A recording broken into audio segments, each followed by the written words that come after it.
Aleluya. Decimos un fuerte gloria a Dios. Nos está bendiciendo el Señor.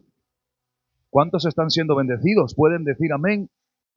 A veces tenemos que manifestar, exteriorizar lo que sentimos por dentro. No puedes reprimir su gloria. Tienes que decir amén, así sea. Los demonios, que Jehová Dios los reprenda, no tienen la capacidad de leer tu mente. Pueden intuir tu estado anímico por cómo te comportas. Por cómo hablas, por cómo dices, ellos pueden intuir tu estado anímico, pero ellos no conocen tu pensamiento. Por lo tanto, todas las veces que reprimes un amén, todas las veces que reprimes un gloria a Dios, estás evitando restregarle a los demonios que la gloria de Dios se está manifestando en tu vida. Por eso cuando puedas, di amén y gloria a Dios, manifiesta lo que tienes. Para que los demonios se enteren que le damos la gloria a Él, que no omitimos palabra ninguna. Amén. Que Dios reprenda ese ámbito espiritual con el que luchamos todos los días. Mueven los hilos de tal manera que a veces ni nos damos cuenta y tejen una telaraña alrededor de nosotros. Y a veces quedamos atrapados en ella. Son muy listos los demonios. Amén. Pero creo que aquel que los creó cuando estaban en un estado de santidad y eran ángeles, su nombre es Dios. Creo que Él es omnisciencia absoluta por naturaleza. Él sabe todas las cosas y conoce el pensamiento de las gentes. Por lo tanto, no le des lugar al diablo, que Él no tome ventaja sobre nosotros. Y una manera de tomar ventaja es que tú te quedes pasivo y pasiva en la iglesia. Si tú te vienes al culto y te sientas y parece como que pasas un poco de todo, le estás dando lugar, o mejor dicho, está tomando ventaja el enemigo sobre nosotros. Nos adelanta y empieza a poner trampas en nuestro camino porque nos ha tomado ventaja, nos ha adelantado. Eso significa la palabra ventaja dentro del sistema etimológico de su palabra original. Que toma ventaja, se pone por delante para poner trampas.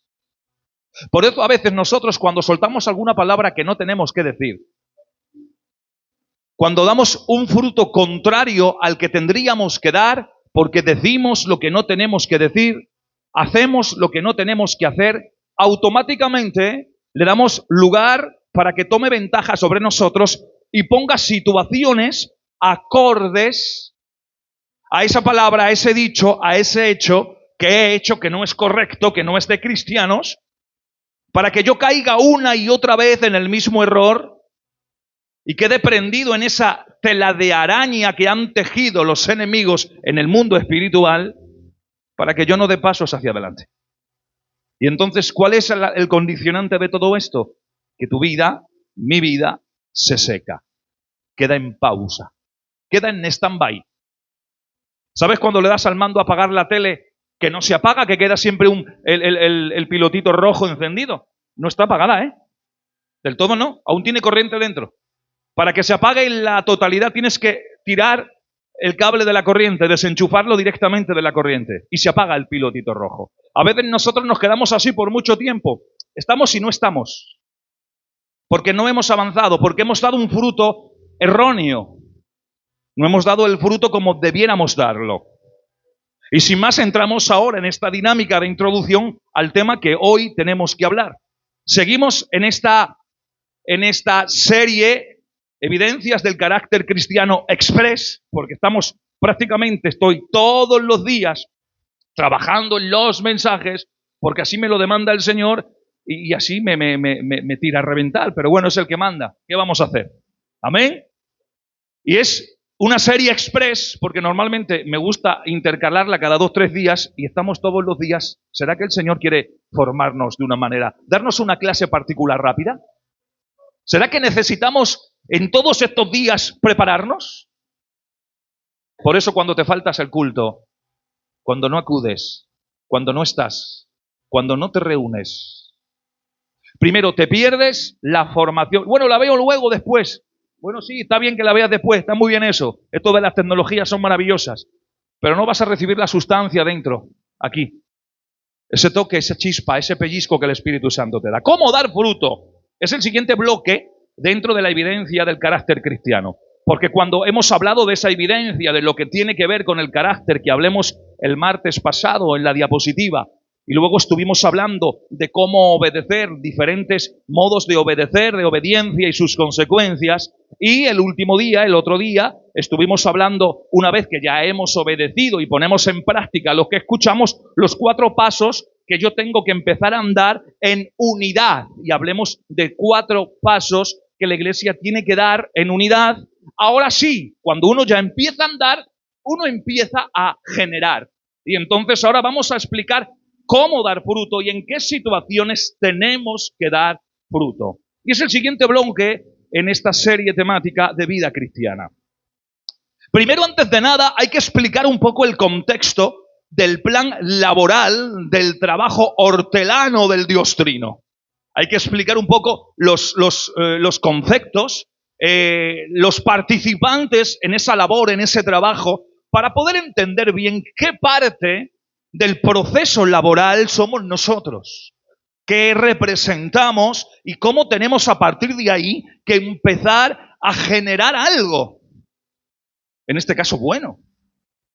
Amén. Porque dice la Biblia que el árbol se conoce por sus... O sea, que no te dice que seas experto conocedor en arbología. No necesitas conocer los árboles. Viendo el fruto conoces el árbol. Allá donde vivía yo, allá en las montañas de Heidi, había muchos árboles frutales, muchos. Había un sitio que le llaman Naseiro, que estaba lleno de manzanas, lleno de peras, lleno de... Bueno, increíble, parecía el Edén, así de claro. Siempre íbamos allí, todos los mozuelos, todos los chavales, nos íbamos a llenarnos bolsas y bolsas y bolsas y bolsas de manzanas. Pero no sabíamos el árbol, no conocíamos el árbol.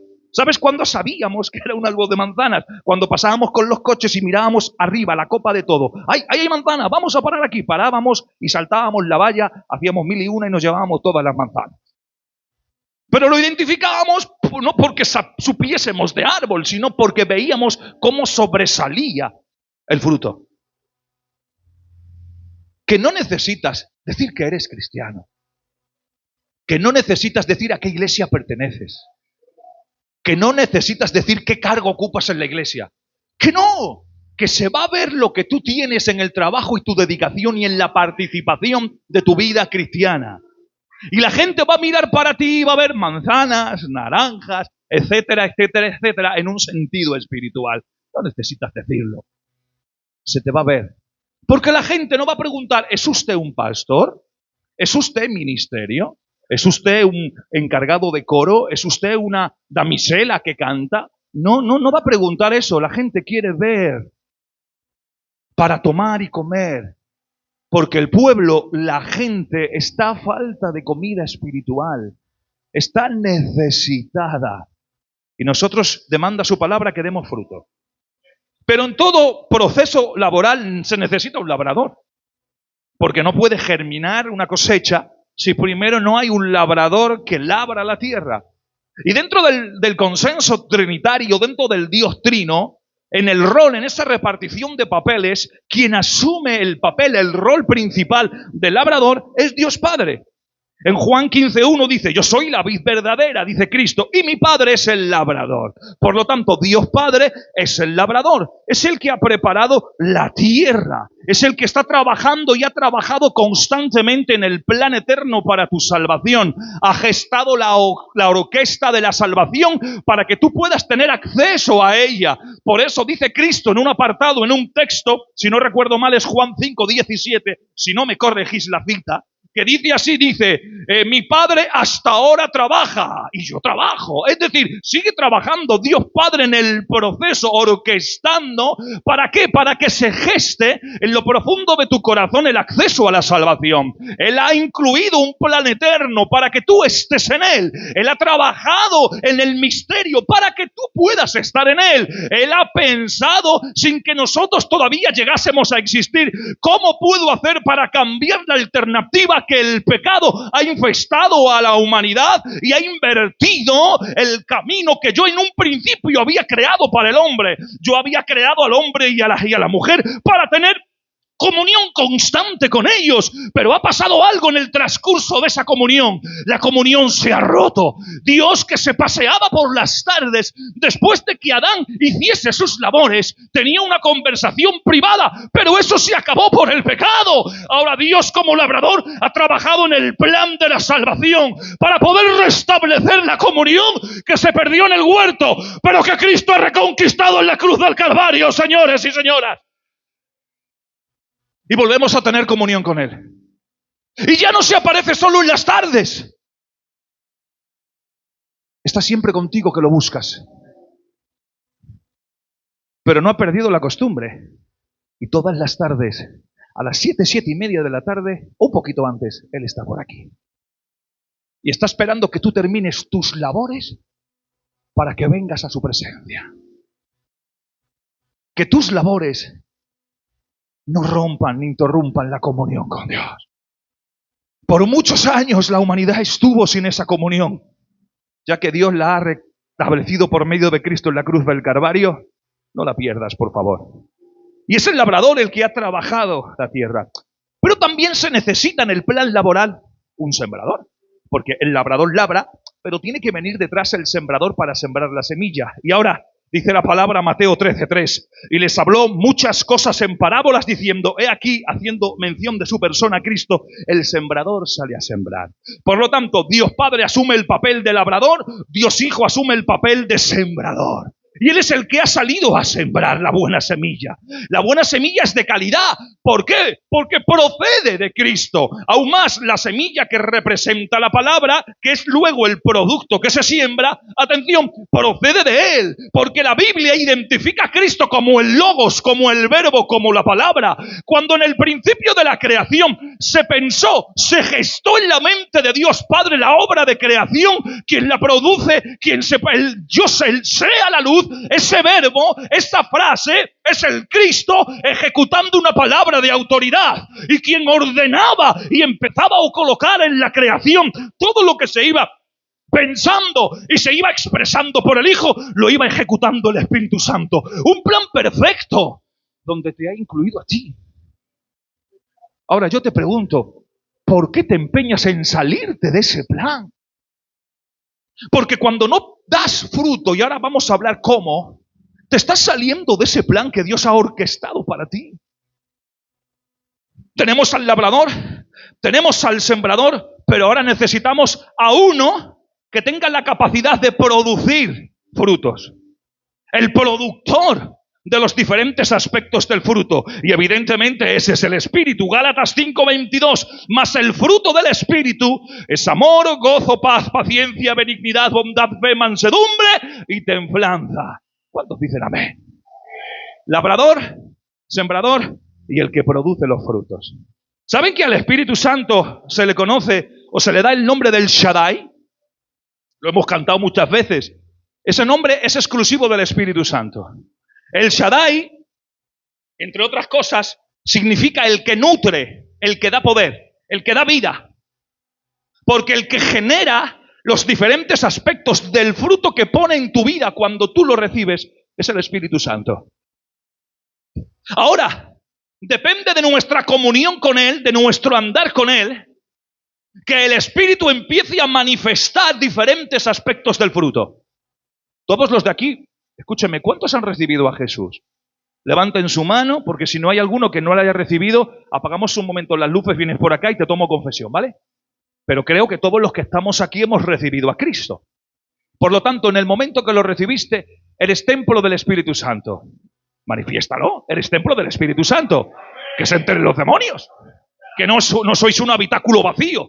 Que estáis llenos de algo ya del Espíritu Santo. Y con el Espíritu Santo puso Él un fruto. Un fruto que tiene la capacidad de manifestarse o echar 9 raíces dentro de tu vida espiritual.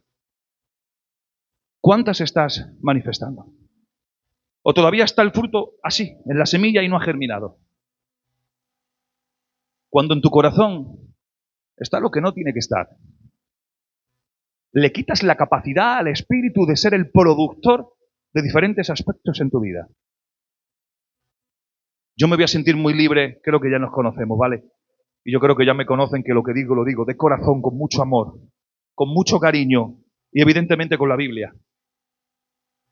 Cuando tú en tu corazón ocupas rencores, envidias, celos, pleitos, heridas del pasado que no te dejan avanzar, escúchame, da igual que estés ocupando un cargo, que estés cantando, que estés tocando, que no vas a avanzar, tu vida se seca, porque el Espíritu no produce, porque tú no le estás dejando, porque estás llenando tu corazón de otras cosas y le estás quitando al Espíritu que produzca diferentes aspectos que estás obligado a dar ese fruto. Estás obligado a dar a que nazca de ti por obligación, por consonancia, por estilo de vida, porque estás injertado en la vid y como estás injertado en la vid tienes que llevar fruto, porque la Biblia dice que el que no lleva fruto será podado y apartado de la vid, pero aquel que está injertado en la savia de la vid, Juan capítulo 15, tiene sí o sí que dar fruto, y para dar fruto tienes que quitar de tu corazón muchas cosas, amigo mío. Tienes que quitar de tu corazón muchas cosas, hermana mía. Que da igual que tengamos una apariencia de piedad, que da igual que hable muy correctamente, que ocupe, da igual eso, que el Espíritu no ve lo estético, que el Espíritu no ve la compostura, el Espíritu ve el corazón. Y es en el corazón donde el Espíritu trabaja, quiere sacar para producir aspectos del fruto. Y uno de ellos es el amor. ¿Qué es el amor? ¿Qué es el amor? Amor es amar sin condición. El amor que habla la Biblia no es un amor con condición. Bueno, yo te amo, pero mira, no hagas esto. No, ese es un amor mundano, un amor con condiciones. El amor de Dios es yo amo sin condición ninguna. Y al amar así yo estoy perdiendo, quizás de mi razón, quizás de mis principios, quizás de todo lo que tengo que perder. Pero estoy ganando el cielo, estoy ganando el cielo, estoy ganando el cielo. Y hay a veces que tenemos actitudes en el corazón que omitimos y cuando el mensaje te está hablando y el Espíritu te dice, pero ¿lo ves? Que llevo 55 años diciéndote lo mismo y sigues en la misma tesitura. Por favor, que quiero manifestar amor en tu vida. La iglesia tiene que estar empapada del amor. Porque por amor Cristo murió en la cruz. Y como Cristo murió por amor, nosotros tenemos que estar llenos de amor. Pero no amar solamente a aquel que es tu familia. Amar al prójimo. Y hemos confundido el término prójimo. Prójimo no es tu familia. Prójimo no es tu amigo con el que te has criado y lo conoces. No, prójimo es aquel que no te cae bien. Prójimo es aquel que te da coraje. Eso es el prójimo. Ese es el prójimo. Y hasta que no entendamos la capacidad de que tenemos que dar fruto, luego que hemos hablado, para poder hablar esto, hemos hablado de evidencias cristianas, obediencia con sus consecuencias, pasos de unidad, ahora podemos hablar esto. Y si todavía eso es un examen pendiente que tienes, ¿a qué esperas para probarlo? Tu vida no va a prosperar, tu vida no va a funcionar, tu vida se va a secar y a estabilizar porque no dejas que el Espíritu produzca en ti el querer y el hacer.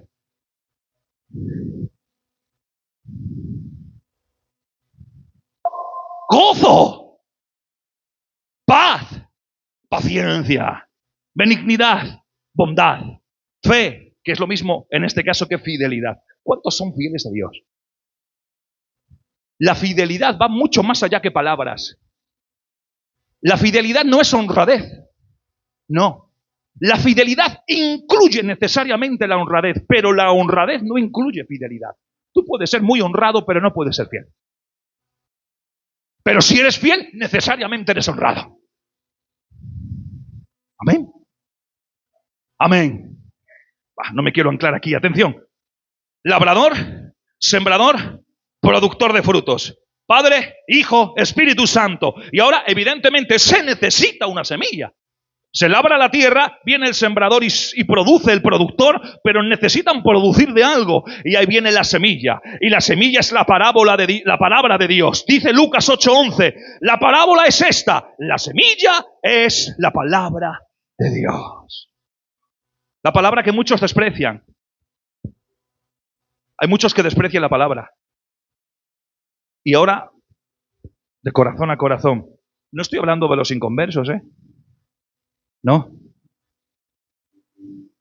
Quien desprecia la palabra con mucho respeto a veces, Los hay en medio de las iglesias. No quiero decir con eso que hay aquí, pero sí viene el contexto para todo el mundo. A veces nosotros, en las iglesias, despreciamos la palabra. Pastor, es una palabra muy fuerte. ¿No la quieres aclarar? Sí, ahora mismo os la aclaro. Cuando yo no hago caso a lo que Dios me dice con la palabra, la estoy despreciando. Cuando el Señor me dice, tienes que quitar esto y no lo quito, la estoy despreciando. Cuando le digo al Espíritu, que dice el Espíritu, quiero producir amor en tu corazón, y yo, no, esto no me gusta porque aquí tengo que perder, pues entonces no pasa nada, estás despreciando la palabra, así de claro. Y cuando actuamos a nuestra propia manera, estamos despreciando la palabra, porque la palabra es una regla de conducta y de fe para guiarte a ti al reino de los cielos, para formarte, para quitar asperezas de ti y puedas llegar enteramente y siempre a la imagen del varón perfecto. Pero nosotros cuando no obedecemos la palabra, entonces la estamos despreciando. No hay lugares intermedios, aquí no, aquí o sí o no, o sí. La palabra, que es Cristo, representa el maná representa a Cristo. El maná del desierto representaba y apuntaba a Cristo. Cristo dice, yo soy el pan del desierto, yo soy el maná del desierto. Y ahora, ¿qué pasaba con el maná? El maná venía, descendía y tenían que tomar todo lo que quisieran. Todo. Pero un día, no guardes. Y el que guardaba, exceptuando el sábado, que se cogía doble vez, porque el sábado, en el sabbat no se trabajaba. Si alguno quería guardar para mañana, ¿qué le pasaba a ese maná? Se estropeaba. De una manera muy fea, que no es el mensaje. No voy a desarrollar todas las características del maná. No ahora, en otro momento, que entre en el mensaje. Pero hay características de cómo pasa eso. ¿Y qué significa? ¿Qué representa? Representa a Cristo. Y las dos caras de la moneda de la salvación. Que tú puedes recibir a Cristo, que el mismo maná, que el mismo Cristo, que la misma palabra que te salva hoy, si la recibes, te va a condenar mañana si la rehusas. La misma palabra que hoy te salva, te va a condenar si no la obedeces. Por eso el maná se tomaba de un día y al siguiente día se engusanaba, se estropeaba. Pero una vez que la semilla se ha sembrado, que es la palabra de Dios, que la hemos aceptado en nuestros corazones, entonces para que esto empiece a germinar, se necesita lluvia. Aquí germina en Galicia que no veas. Porque esto es increíble. Parece que estamos en otoño. Es increíble. Habrá que hacer un ayuno específico para esto porque no es normal. Palabra de honor. De verdad que no es normal. Y mañana dicen que llueve, ¿no? Pues llevo todo el mes sin trabajar y mañana tengo que trabajar cuando llueve. A lo mejor ni voy. Sonríe que Cristo te ama. Pero necesitamos una lluvia para que empiece a germinar y se filtre y salga la vida de la palabra. Isaías 55, 10 y 11 dice: porque como descienden de los cielos la lluvia y la nieve y no vuelven allá, sino que riegan la tierra, haciéndola producir y germinar, dando semilla al sembrador y pan al que come. Voy a pararme aquí. Y pan al que come. O sea que al que no come no le da pan. Háblame, Señor. Necesito una palabra. Necesito que me hables, Señor. Mira mi condición. Háblame. No te voy a dar pan. ¿Por qué? No te voy a hablar. ¿Por qué? Porque no la vas a comer, no me vas a obedecer. Dios da pan al que come. No esperes una palabra si no la vas a comer. ¿Por qué guardas silencio, Dios? Porque no vas a comer la palabra. Pero estoy llorando, quiero una palabra. Sí, pero no te va a gustar, no la vas a comer. Por eso no te la digo. Y por eso hay a veces que hay largos silencios entre Dios y nosotros, porque sabe Dios que nosotros, por mucho que le lloremos y queramos una palabra, cuando Él nos lance esa palabra, nosotros no la vamos a comer. Porque hay palabras que para nosotros en lo carnal son pérdidas, aunque son ganancia en lo espiritual. Y cuando uno pierde, no quiere perder. Y cuando uno tiene que quitarse, no, ¿por qué no se quita mejor él? ¿Por qué me tengo que quitar yo? Es que la palabra te está diciendo que te quites tú. A él le pedirá el Señor otro trato especial con él, pero tú comes lo que Dios te diga a ti, si no, no hay pan. Por eso dice, y haciendo producir y germinar, dando semilla al sembrador y pan al que come, pero el pan al que no come no se lo da. Así será la palabra que sale de mi boca. No volverá a mí vacía sin haber realizado lo que deseo y logrado el propósito para el cual la envié. ¿Saben qué es la lluvia? La lluvia es la doctrina de la palabra llevada a la práctica. La lluvia es la enseñanza de su palabra llevada a la práctica. Lo tenemos el ejemplo al dedillo. Todo lo que estamos ministrando, estos 3 y pico meses que estamos ministrando, que el Señor nos está formando, que el Señor nos está enseñando, es eso llevado a la práctica. No es, qué bonito mensaje, qué seria, ay, qué caro, ay, qué bonito, que no es eso, que es llevarlo a la práctica. Es llevarlo a la práctica.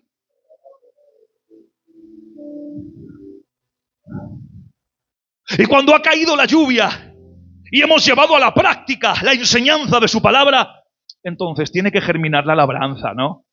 Tiene que nacer la labranza. ¿Y qué es la labranza? ¿Quiénes son la labranza? Primera de Corintios 3:9, porque nosotros somos colaboradores de Dios, hablando de los ministerios, y vosotros, el pueblo, sois la labranza de Dios. Producto de el labrador, el sembrador, el productor, la semilla, la lluvia y la labranza. Un proceso laboral. Y cuando ha salido la labranza somos nosotros. Y como labranza tenemos que dar fruto. ¿Y dónde damos fruto? Primero, lo primero y antes de nada, damos fruto si permanecemos en Cristo. Juan 15:5. Yo soy la vid, vosotros los pámpanos. El que permanece en mí y yo en él, el que permanece en mí, da mucho fruto. Pero es que añade una cláusula. Dice, porque separados de mí. Es que a veces la risa de todo esto es que algunos nos creemos que al margen de Dios podemos alcanzar muchas cosas.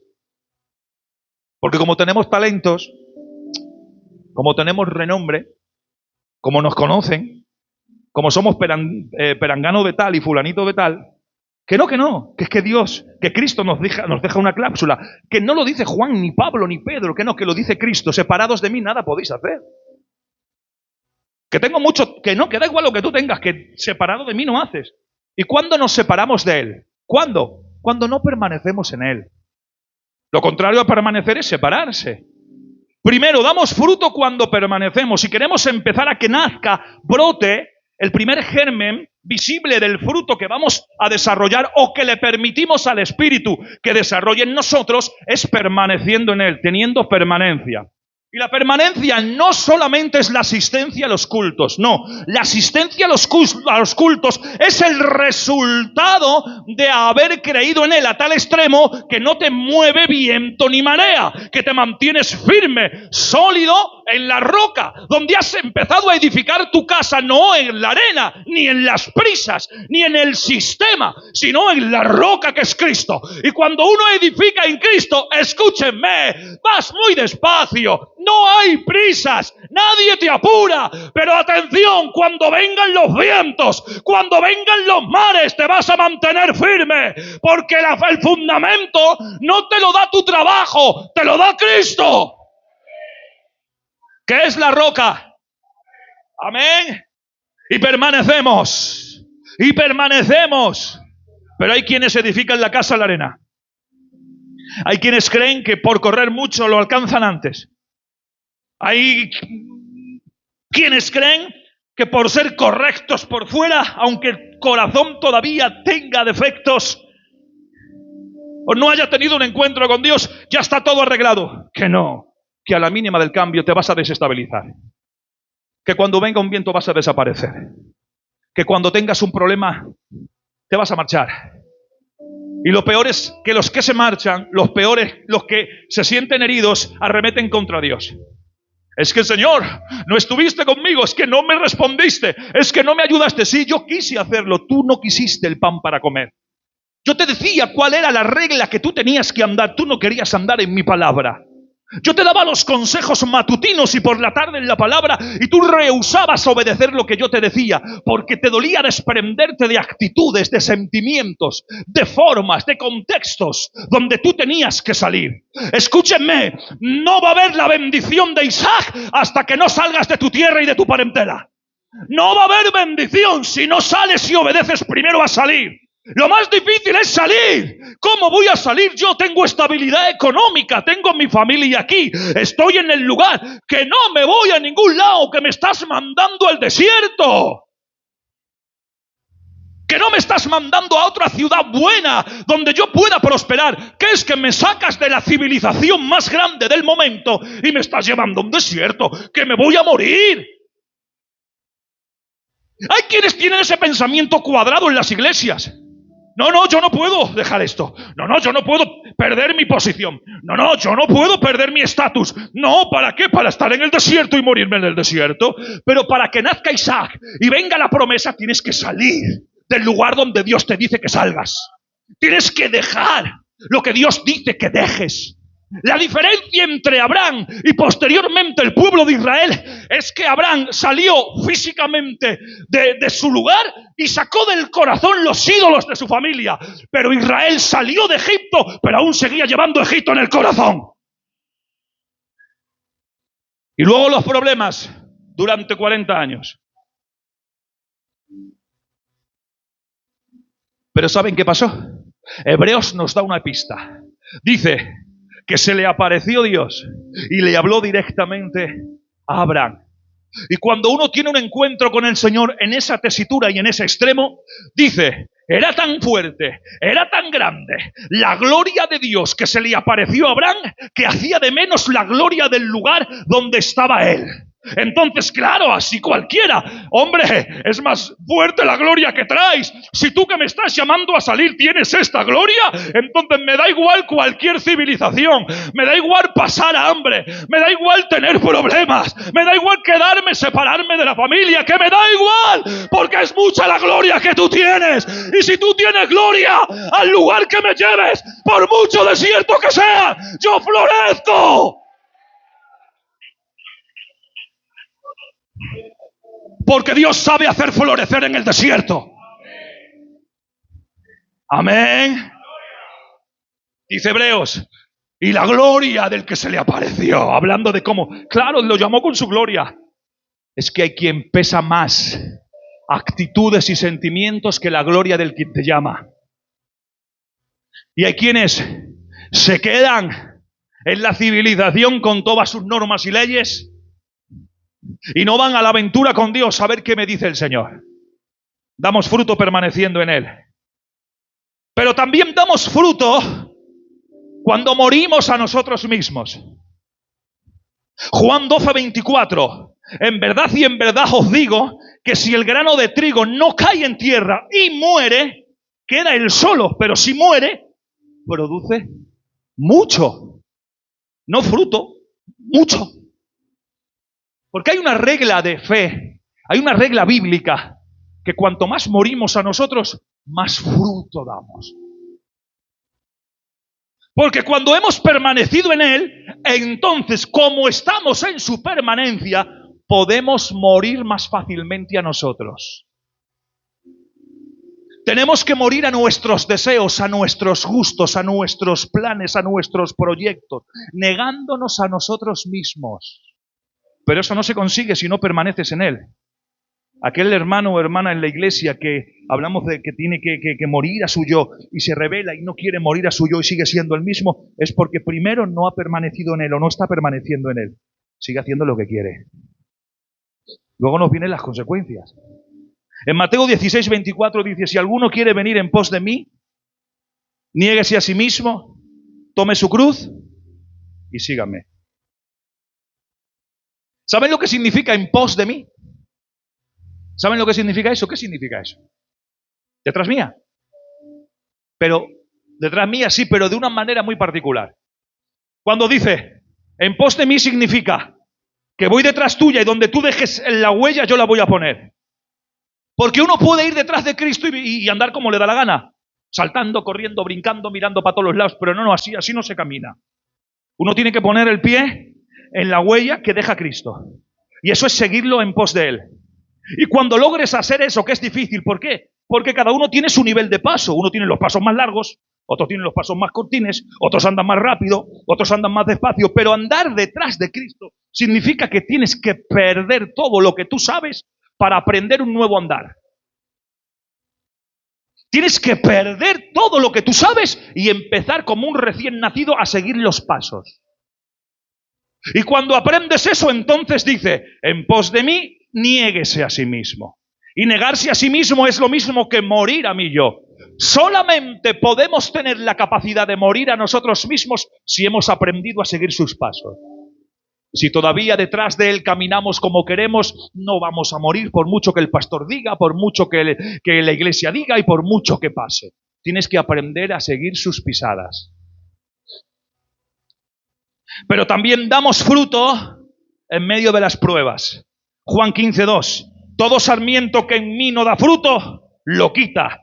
Y todo el que da fruto, para que dé más fruto, será podado. Y la poda tiene que ver con con prueba, con circunstancias.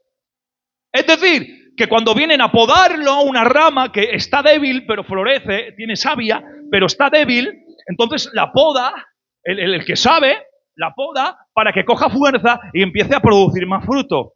La poda es prueba. ¿Por qué? Porque tiene que quitarles partes de él, del sarmiento, para que empiece a florecer y a coger fuerza y vigor. Y la prueba, en medio del problema que tú tienes, en medio de la dificultad y de la circunstancia que podamos estar viviendo, atención, son pruebas. Y si nos hemos mantenido fiel y hemos muerto a nuestro yo, entonces en estas pruebas podemos aguantar para dar fruto. Y una vez que hemos hecho eso, entonces podemos ir ya al punto final, que damos fruto en medio de la disciplina. Cuando somos disciplinados, damos fruto, ¿eh? ¿Me han escuchado? Hebreos 12:11. Al presente ninguna disciplina parece ser causa de gozo. ¿Quién se va a gozar cuando lo disciplinan? ¿Quién? El que se discipline con el que se goce cuando lo han disciplinado, ese día no sé, o lo ha entendido mal o no sé lo que le ha pasado. Que no es motivo de gozo, sino de tristeza, dice la palabra. Sin embargo, a los que han sido ejercitados por medio de ella, de la disciplina, les da después fruto apacible de justicia. O sea que la disciplina trae fruto. Pero no es la disciplina del hombre, no se confundan. Es la disciplina de Dios. El hombre puede disciplinar, pero quizás tu corazón no ha cambiado. Yo puedo, dentro de mi autoridad pastoral, hay competencias que a mí me compiten, hay otras que no, por mucho que yo quiera. Yo como pastor, eso es una regla de conducta, una regla de cadena, una regla de la autoridad que está por encima de nosotros. Yo no puedo disciplinar a ciertas personas en ciertos cargos, ministerialmente hablando. Sí a otros, sí al resto de la iglesia, con un consenso ministerial hablando de alguna circunstancia. Hay zonas donde yo llego, hay zonas donde yo no llego y está la autoridad que es el responsable. Eso es así, no podemos hacer más, se nos atan las manos. Pero por encima de nosotros, imagínense que yo ahora, venga, ¿a quién puedo poner? Al Jesús, siempre te pongo a ti, Chacho, Jesús, de ejemplo. Será porque eres un buen muchacho. Amén. Imagínate que Jesús ha cometido una trastada pública. Pública me refiero que es una pérdida de testimonio, porque hay acciones que son privadas y yo no puedo llegar allí porque, sí, me lo ha comentado aquel, me lo ha dicho ese, pero yo no puedo llegar porque yo no estoy, no lo he escuchado. Y ahora me pesa, me contrasta una palabra con la otra y lo que voy a hacer es generar un problema más serio, entonces yo no puedo hacerlo. Pero he estado yo de testigo y lo he visto, que habla, y yo, ¿qué has hecho ahí? ¿Qué has mangado? ¿Qué has pasado? ¿Qué has hecho? Y ahora cojo yo, me reúno con los ministerios, mira, este hermano tal, vemos la normativa más o menos, se ajusta, vamos a ser misericordiosos, estamos para restaurar, no para apresar y para matar y para aniquilar, eso es la religión, estamos para restaurar. Bueno, vamos, venga, vamos a echarle, venga, 3 mesicos, pero cumpliendo va a cumplir mes y medio, a ver si asiste a los cultos y a ver si está, pero eso no se lo voy a decir, yo le voy a echar 3 meses, pero si en mes y medio va cumpliendo y se ha sometido y hay cambio en él, le quito la disciplina, porque la disciplina está para restaurar. Parece que no lo creen ustedes.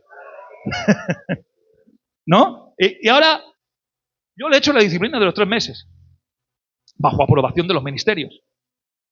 Y ha pasado la disciplina. Y ocupa su lugar. Pero nunca se ha arrepentido de lo que ha hecho. ¿De qué le ha servido la disciplina? De nada. Un tiempo light que ha pasado. De descanso. Pero como lo coja Dios. Yo tengo un dicho muy personal. Y lo comentaba hoy con algún hermano. Yo prefiero caer en las manos de los hombres y no en las manos de Dios.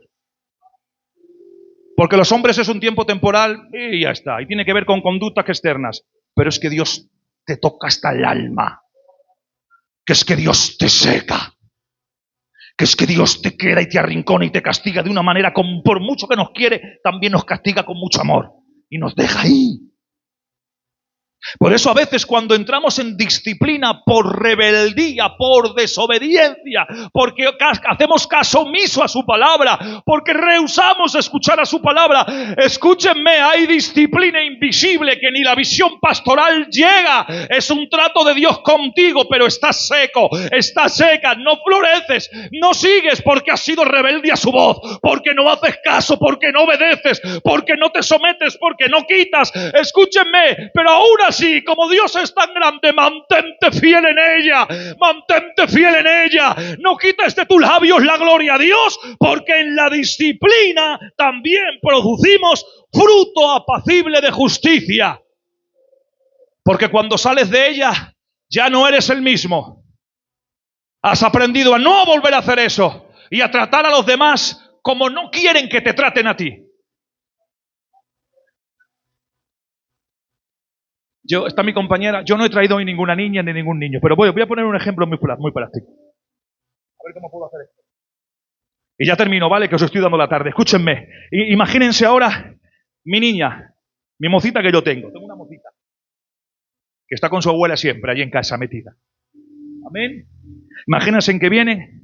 Y ahora imagínense que yo, a la niña, me viene mi hija y yo continuamente le estoy dando la espalda. Y me viene a hablar y yo le doy la espalda. Y me viene a hablar, papá, mira esto, y yo le doy la espalda. Mira, papá ha salido del instituto, mira esto, y yo le doy la espalda. Y yo le doy la espalda.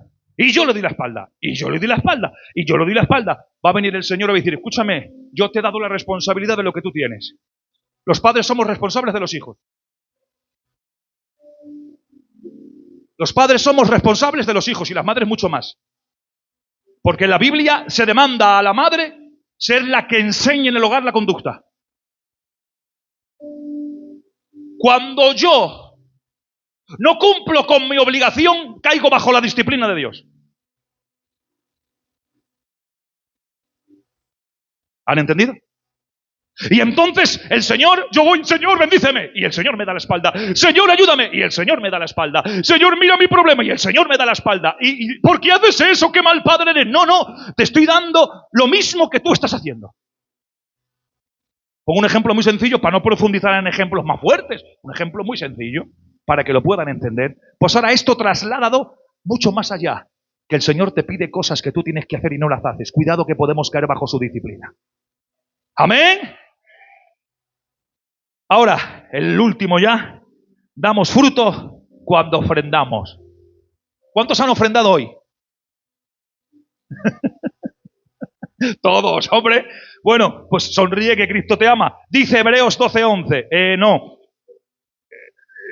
Sí, Filipenses 4:17. No es que busquen la dávida en sí, sino que busquen fruto que aumente en vuestra cuenta. Es decir, que cuando ofrendamos por esto, este local se tiene que pagar con dinero, no con oraciones. Las oraciones influyen en aquellos que son tacaños y no quieren dar dinero. Pero se paga con dinero. Amén. Y cuando nosotros ofrendamos por la causa, bendecimos. Hay una lista de hermanos que tienen que dar 10 euros, que este mes lo hemos pausado, lo dejamos. Eso, cuando tú te retrasas tanto y tienes 10 euros para darlos y no los das, cuidado, que no estás dando fruto. Porque uno tiene que cumplir incluso con la responsabilidad de ofrendar y dar lo que tiene. Y si pudiéramos ser más justos y más exigentes con la palabra, de todo lo que ganes tendrías que darle un tanto por ciento al Señor. Y no estoy hablando de diezmo, pero sí de agradecimiento. ¿Amén? Yo hubo una época en la que trabajaba y ganaba mucho dinero, mucho dinero. También me lo quitaba del cuerpo.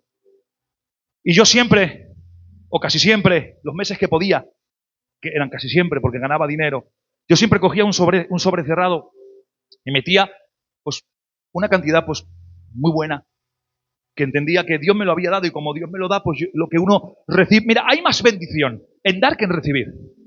Por eso yo, tenga o no tenga, tenga mucho, tenga poco, siempre quiero dar, sacar, ser el primero en lo que pueda, porque hay bendición en ello. ¿Es bueno recibir? Sí, pero no hay bendición en recibir, hay bendición en dar. Cuando bendices, cuando das, cuando ayudas, es que Dios te bendice. Y yo aprendí esa ley y yo cogía y dejaba un dinero pues bien, pero yo no lo ofrendaba en el culto. En el culto yo daba mis ofrendas. Yo cogía ese sobrecico, ese dinero, y yo había en la iglesia gente que necesitaba, y sin que se enterase nadie, porque entonces no sirve para nada. Yo cogía, lo llamaba, yo sé que tenían una necesidad, que a lo mejor los niñicos no tenían ni para leche. Y yo pues, toma, que quiero bendecirte con esto. Que no, tómalo, no digas nada, por favor, déjame, hombre, que Dios me está bendiciendo. Que no, tómalo, porque mira, yo te doy esto y para el mes me va a dar el Señor más. Dicho y hecho. Y me tiré así unos cuantos años ayudando a aquel que lo necesitaba. Y he entendido, he empezado a darle valor más a las cosas espirituales cuando he entendido que lo material depende de él cuando busca su reino y su justicia. Y he empezado a bendecir, y empecé a bendecir mucho tiempo así. Y Dios me bendecía por otro lado. ¿Qué quiero decir con esto? Que hay a veces, es más el querer que el poder, pero a veces podemos y no queremos. También damos fruto cuando ofrendamos. Tiene que ver con la iglesia. ¿Qué tal si a Dios le damos un fuerte aplauso y que Dios os bendiga?